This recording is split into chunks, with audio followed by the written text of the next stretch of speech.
المصري الأصيل يخاف على عرضه وأرضه، ده المصري الأصيل. المصري الأصيل يجوع ويربط على بطنه ولا يفرط لا في أرضه ولا في عرضه، هو ده المصري الأصيل. المصري الأصيل كمان مؤمن بالفطرة، مؤمن بالله عز وجل من قبل ما تنزل الأديان، هو ده المصري الأصيل. احنا دلوقتي زي ما كلنا شايفين ومحدش يقول لي انا مش شايف، ومحدش يجيب لي سيرة الحكومة. الدنيا كلها محصرانة، كلها قناة السويس وقافلينها عن طريق الحوثيين وحجة الحوثيين. النهاردة حتى حقل ظهر، الايطاليين خدوا المراكب اللي بتطلع الغاز وبتكتشف هناك، قال لك لا لا لا احنا مش هنقدر عشان انتوا ما معكوش فلوس. فكل ده المصري الأصيل لازم يكون شايفه وعارفه. اربط على بطنك، خف، بدل ما بتشرب علبة سجاير اشرب 10 سجاير، 5 سجاير.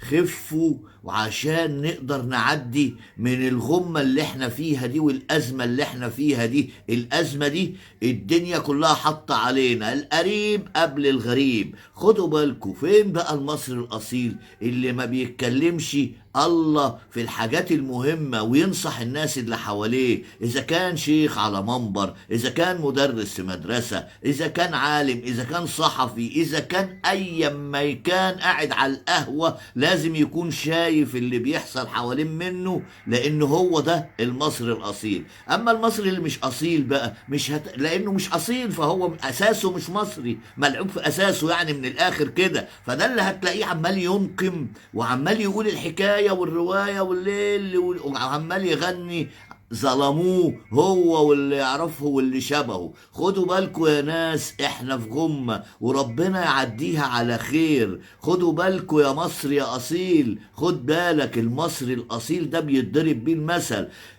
كل البلاد جت عندنا هنا، احنا عمرنا ما هنروح. المصري الاصيل عمره ما هيروح بيطلع بره بلده. لو حصل في الامور امور هنموت فيها، هنموت فيها جوعا، هنموت فيها حربا، هنموت فيها كل حاجة، مش هنسيبها ابدا ولا هنفرط فيها. هو ده المصري الاصيل. افهموها يا بني ادمين، وقولوا للناس اللي مش مصريين، عرفوهم ازاي مين المصري. هو ده الكلام اللي لازم يتعمل اليومين دول. لازم نتكاتف، نتكاتف كلنا على كلمة حق واحد.